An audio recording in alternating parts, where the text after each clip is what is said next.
Asked about the future of the sprawling Marvel Cinematic Universe, and directors Joe and Anthony Russo were clear, they want more diversity. Marvel Studios View Gallery 15 photos. The Russo brothers aren't entirely counting themselves out of the Marvel Cinematic Universe after they wrap their much-hyped and still entitled Avengers: Infinity War sequel. Frankly, they need a little bit of time to breathe before announcing anything about their franchise plans going forward, but the directors already have a clear idea what they'd like to see from the next phase of the sprawling blockbuster series. Really risky choices. Joe Russo said when asked by IndieWire about their hopes for Phase 4, "Not missing a beat. Content and casting, diversity in directors, diversity in casting. Few people are as keenly aware of the reach and power of the multi-billion-dollar franchise as the Russos, and the filmmakers recognize the kind of responsibility that such a global behemoth has in a diverse, changing world. I think that these movies reach a global audience, and I think everyone has the right to identify with these characters. On a cultural level or a race level or a gender level or a sexual orientation level," Joe said. "I think it's our job to keep moving the ball forward, and Marvel's job, and Hollywood's job. I think Black Panther really is a resounding yes, that there is real import in pushing the diversification. That's what we hope to see, is riskier choices taken creatively and more diverse choices made on all fronts. There's already some hope for such diversification both in front of and behind the camera. Before Phase 3 wraps, the MCU will roll out its first feature focused on a superheroine, the Brie Larson starring Captain Marvel, which will open just before the final Avengers film. The long-rumored project will also mark another sea change for the company, as it's co-directed by Anna Boden, alongside her filmmaking partner Ryan Fleck, making it the first MCU film to have a woman behind the camera. Captain Marvel, and perhaps even a rumored Black Panther sequel, will be followed by another much-anticipated female-focused movie, a Black Widow spin-off, written by Jack Sheffer. Plus, there are all those rumors of a female-fronted A-Force film, though nothing has been officially announced, and even MCU star Elizabeth Olsen admits to being mostly in the dark when it comes to the possibility of such a feature.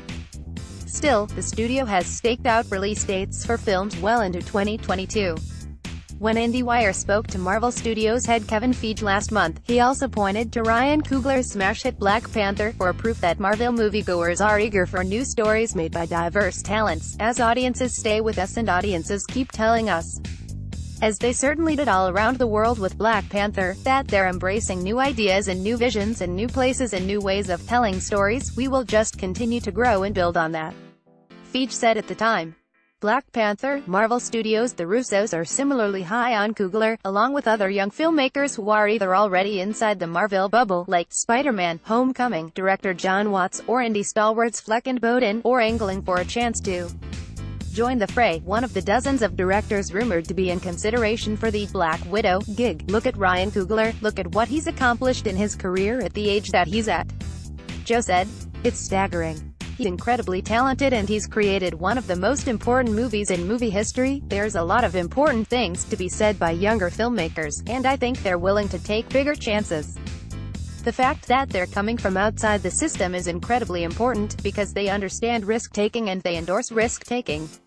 The Russos were hardly big-name filmmakers when Marvel signed them on for 2014's Captain America: The Winter Soldier, best known for their work on television shows like Community and Arrested Development, and a trio of feature films that ran the gamut from slam dance oddity pieces to the Owen Wilson starring comedy, You, Me and Dupree. They were certainly not the obvious choice for a blockbuster like Winter Soldier, the second film to follow the exploits of good-hearted Captain America. The process is really vigilant, Joe said of Marvel's strategy for picking directors. You're reading stories that they have interviewed 65 directors for the Black Widow film. It's an incredibly vigilant process. It really prepares you for the story that you want to tell. It really challenges you as a filmmaker.